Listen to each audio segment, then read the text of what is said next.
네, 반갑습니다. 주미다 종배 인사드리겠습니다. 구독과 좋아요 부탁드리면서 영상 시작하도록 하겠습니다. 일단 제가 그저께 영상으로 찍었던 HLB 오늘 승인 여부 결과가 나왔죠. 뭐 주가만 봐도 알 수가 있는데 점하를 기록했습니다. 점하를 기록을 했고 오전장에 잠깐 하한가 풀기는 했는데 글쎄요, 매동을 봤을 때 이게 의미 있는가 싶기도 하고 일단은 차트로 봤을 때는 전저점 앞전에 1차 승인 실패했을 때 금액대에서 마감이 됐습니다. 차트적으로도 전저점에서 멈췄고 다만 오늘 하한가를 기록했기 때문에 요거는 깨고 다음 주에 또 내려갈 가능성이 굉장히 높죠. 굉장히 높습니다. 그래서 일단은 오늘 시장부터 먼저 보고 제가 HAB에 대한 얘기를 이어가도록 하겠습니다. HAB 같은 경우는 뭐 찬티 유튜버들이라고 하겠죠. 아무래도 주주분들 같은 경우는 그런 유튜버를 많이 볼 겁니다. 무조건 뭐 승인이 나니까 매수를 해라, 털리지 마라 이런 식으로. 특히나 HAB 같은 경우는 근 한 7, 8년 정도 개인 투자자들의 사랑을 받아왔고 그 기간 동안 엄청난 변동성을 보여줬던 종목이기 때문에 애정을 많이 받는 종목이 HAB입니다. 그래서 제가 저 같은 경우는 뭐 관리방도 하고 있지만 추천주로 나가지도 않았고 저 개인적으로도 들고 있지 않습니다. 다만 앞전에 저한테 큰 수익을 줬던 종목이기 때문에 HLB라는 종목이 어떤 종목인지는 제가 잘 알고 있거든요. 지금 매매를 하고 있진 않지만 그래서 조금 설명을 드릴 거고, 일단 오늘 시장 같은 경우는 하나에어로스페이스가 유상증자 하면서 크게 하락을 했고 코스닥 같은 경우는 HLB가 임상 실패하면서 그룹주들 전부 하한가를 갔습니다. 거기에 비해서는 시장이 잘 버텼어요. 금요일이고 코스피의 주도주라고 할 수 있는 하나에어로스페이스가 개파락을 하고 HLB 코스닥 시가총액 2위인 종목이 하한가, 전 그룹들이 하한가를 갔다 하더라도 코스닥 같은 경우는 0.79% 약간 약보합 수준으로 마무리가 됐고 코스피도 강보합 수준으로 마무리가 됐습니다. 금요일에 비해서 흐름이 굉장히 좋았고요. 주도 테마는 없었고 개별주 위주의 상승이 보여줬었고요. 최근에 삼성전자가 계속해서 강했던 것처럼 삼전하고 SK하이닉스 반도체 섹터에서 지속적인 강세를 보여주고 있습니다. 코스피 같은 경우는 또 외국인들이 1조 원 가까이 순매수를 했기 때문에 흐름 자체는 좋다, 좋게 끝났다라고 조금 말씀을 드리겠습니다. HAB로 돌아가면은 HAB 뭐 차트로 봤을 때 전저점에서 마감이 됐고 하한가 마감을 했기 때문에 다음 주에 더 뚫고 내려가겠죠. 그러면은 어떻게 조금 대응을 해야 되냐, 앞으로 어떤 일들이 펼쳐질 것이냐. 약에는 효과가 없다는데 찬티 유튜버들이 많이 하는 거 있죠. 약은 효과가 있다, 뭐 문제가 전혀 없다, 막 이런 식으로 얘기를 하는데 이게 중요한 게 아닙니다. 이게 중요한 게, 왜 이게 중요한 게 아니냐면 원래 트럼프 행정부 때는 1기 때도 더불어가지고 중국산 신약에 대해서 허가를 잘 안 내줬습니다. 제가 챗GPT한테 한번 물어봤거든요. 트럼프 임기 기간 동안 FDA에 허가된 중국 약이 뭐냐. 그래서 첫 번째 임기 때도, 지금이 아니라 첫 번째 임기 때도 이미 중국에서 개발된 신약이 FDA 승인받은 사례가 거의 없답니다. 다른 데서는 뭐 그 중국산 신약, 항암제 신약도 허가받았다는데 그거 바이든 때입니다. 트럼프 1기 지나고 나서 바이든 행정부 때 허가를 받았던 거고, 특히나 지금 트럼프 같은 경우에 각국 부처의 수장들이 트럼프하고 결을 같이 하는 사람들을 박아놨죠. 그럼 우리나라의 보건복지부라고 할 수 있는 거기 장관 같은 경우도 백신을 뭐라고 해야 되지? 음모론자입니다. 약간 백신 음모론자. 코로나 백신 우리가 많이 맞았지 않습니까? 그거 자체를 부정을 하기 때문에, 트럼프도 그렇죠. 그거 자체를 부정하는 사람이기 때문에 특히나 중국하고 엮여 있으면 허가되는 것 자체가 어려울 수가 있다, 정치적으로. 왜냐면은 약효가 중요한 게 아니에요.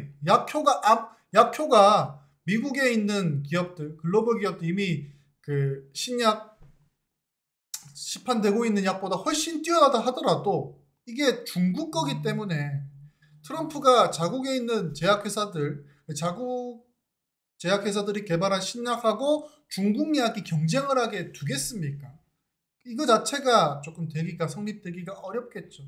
그러면은 일단 약효가 있기 때문에 트럼프 행정부 약효를 떠나가지고 트럼프 2기 행정부 동안은 조금 허가가 되기가 어렵다. 그리고 이 부분에 대한 거는 아무래도 이제 HLB 사측에서 이번에 허가 반려된 부분에 대해서 FDA하고 미팅을 하겠죠. FDA 미팅을 하고 FDA 답변해 줄 건데 뭔가 느낌이 있을 겁니다. 아, 얘네가 이런 부분에 대해서 지금 일부러 약간 정치적으로 그런 부분이 있기 때문에 일부러 허가를 안 주는구나. 만약에 정말로 뭐 임상 결과가 좋은 거는 뭐 다 알고 있죠. 괜찮은 건 다 알고 있기 때문에 이 약효를 바탕으로 허가를 줄 거라고 하면 2차에서 승인이 났겠죠. 근데 이번에 어떤 건덕지로 CRL 거부가 일어나는지 모르겠지만 이 결과치를 보고 나면 회사에서 공지를 해주겠죠. 개인이 확인할 수 있는 방법은 없기 때문에 공지를 해줄 것인데 잠시만요.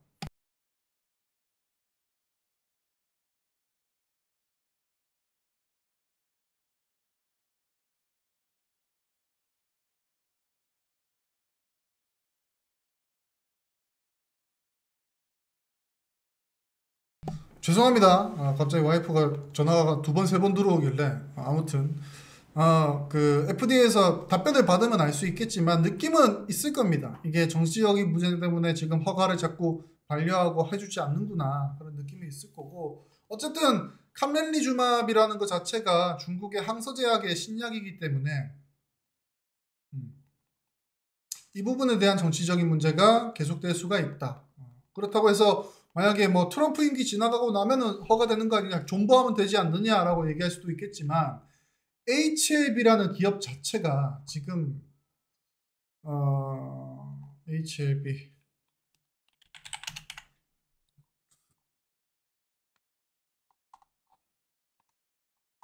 HLB라는 기업 자체가 재무제표가 상당히 안 좋습니다. 그냥 리보세라닙 이 신약 허가되는 거 하나만으로 말 그대로 유상증자를 하면서 버틴 기업이라고 볼 수 있겠죠. 그리고 코스닥에 상장되어 있는 기업들이나 다른 법인을 인수를 하면서 이제 피집에 그 재무제표를 끌어와 가지고 상장 유지를 하면서 버텼던 기업이기 때문에 재무제표를 맞춰서. 근데 그마저도 뭐 조금 많이 안 좋아지고 있죠. 매출이라든지 이런 부분들이 뭐 어떻게 된 건지 모르겠으나 많이 쪼그라들고 영업이익 손실 또한 굉장히 커지고 있는 이 상황에서 과연 남은 트럼프 임기 동안 이 HLB라는 종목이 버틸 수 있을 것이냐. 버틴다 하더라도 결국에는 유상증자를 해야 되겠죠. 유상증자를 하게 되면 또 주가가 빠지겠죠. 주식 수도 늘어나고 그래서 존버를 한다고 하시더라도 존버를 하는 기간 동안에 유상증자를 하게 되고 또 이자금으로 또 버티는 그 기간이 굉장히 고통스러울 수가 있다. 그리고 유상증자라는 게 아무래도 뭐 주주 배정을 하겠죠. 이 HLB에 3자 배정을 해가지고 투자할 기업이 있겠냐 싶겠지만은 3자 배정이든 개인들 주주 배정 유상증자를 한다 하든 주식 수는 늘어날 것이고 또 시가총액 덩치 또한 커질 것이기 때문에 그리고 이게 HLB라는 기업이 뭐 1, 200억, 몇십억 이렇게 유상증자 해가지고 버틸 수 있는 기업이 아니지 않습니까? 이미 덩치가 커질 대로 커버렸고 규모는 있는 상태에서 유상증자를 한다고 하면은 또 굉장히 큰 단위 유상증자를 해야겠죠. 그래서 일단은 하한가가 나왔고 뭐 이런 정치적인 상황을 고려한다 하더라도 이미 하한가가 나온 걸 어떻게 하겠습니까? 다음 주 초 주가를 지켜보면 알 수 있겠죠. 회사 입장에서는 뭐 5월 달에 신청을 해가지고 7월 달에 제어가를 받겠다 얘기를 하겠죠. 그리고 이미 하한가가 쏟아져 나온 상황이고 다음 주에 뭐 개파락도 예정이 된 상황이기 때문에 일단 기존에 들고 계셨던 주주분들이나 보유하고 계셨던 분들은 지금 매도하기보다는 한 번 더 기회가 주어지는 거에 대해서 조금 지켜볼 필요가 있을 것 같습니다. 그래서 일단은 단기적으로 봤을 때 뭐 5월 달, 7월 달 이루어지는 이 사이에 뭐 유상증자라든지 이런 거는 가능성이 굉장히 낮겠습니다. 만약에 이 기간에 유상증자라든지 뭐 이런 걸 해버린다고 하면 왜 제가 이 얘기를 하냐면은 지금 상법 개정 때문에 대기업들도 지금 시국에 좀 급하게 유상증자를 하는 경우가 많습니다. 미리 돈을 땡겨 놓으려고. 근데 HLB 같은 경우는 지금 뭐 임상 결과도 좋지 않고 주가가 많이 빠진 상황이기 때문에 뭐 유상증자를 그 단기간 동안 할 가능성은 굉장히 낮지만, 그리고 앞전에 땡겨놓은 돈도 있더라고요. 그렇기 때문에 낮지만, 만약에 이 부분이 정치적인 문제 때문에 그 신약 승인이 허가가 길어진다고 한다고 하면 약효는 의미가 없는 겁니다.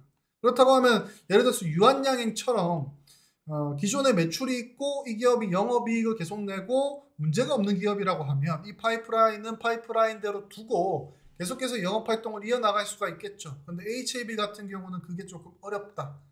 그거를 좀 버티려고 하더라도 유상증자를 해야 되는데 그 유상증자의 몫은 모두 주주들한테 있다. 이렇게 그림이 될 것 같습니다. 그래서 일단은 보유하고 계신 분들은 이제 3차 신청, 그리고 여기에 대해서 허가, 여기 과정이 남아있기 때문에 일단은 조금 기다려 봐야겠죠. 급락을 맞은 상황이기 때문에 기다려 봐야 되실 거고, 신규로 진입하시는 분들 같은 경우는 충분히 지켜보시고, 저 같은 경우는 글쎄요, 여기까지 온다고 하면 마지막 카드를 보고 쭉 한 번 더 해보겠지만 좀 충분히 지켜보고 신규 매수에 대해서 조금 고려해 보시는 게 좋겠습니다.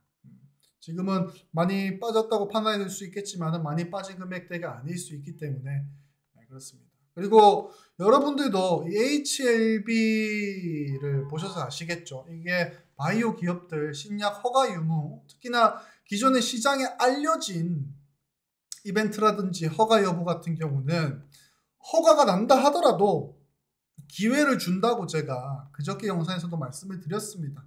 최근에 유한양행을 보고도 유한양행을 봐도 알 수 있지 않습니까? 허가 나는 당일날 윗골이 음봉 꽂았다니까요. 그리고 다음날 도치캔들 만들고 그 다음날부터 날아가지 않습니까? 충분히 기회가 준다고 말씀을 드렸는데 충분히 기회를 줄 거니까 다음에 HB뿐만 아니라 다음에 매매하실 때도 꼭 이런 부분들이 교훈이 되셨으면 좋겠습니다. 아무튼 보유하고 계신 분들은 어쩌겠습니까? 조금 단기적으로 기다려보고 5월달에 다시 재신청했을 때 좋은 결과가 있도록 바라는 수밖에 없습니다. 이거는 어쩔 수가 없죠. 단기적으로. 그렇다고 해서 이거를 바닥에서부터 땡빗을 내가지고 물을 탄다는 거, 바닥을 잘 잡는다면 상관은 없겠죠. 그때 한 파도 더 나온다고 하면은 노려볼 수 있겠으나 또 한 번 더 승인을 기다리는 그런 거는 좀 안 하셨으면 좋겠습니다. 만약에 세 번째에도 불발이 난다, 뭐 5월달, 7월달, 5월달에 신청하는 거에서도 불발이 난다 하면은 HAB는 그냥 이 코스닥 시장 자체에서 믿음 자체가 사라져 버리는 종목이 돼버리기 때문에 투심이 날아가 버리면 주가는 어디까지 빠질지 모릅니다. 기업 가치가 어디까지 추락할지 모르기 때문에 좀 잘 판단을 하셨으면 좋겠습니다.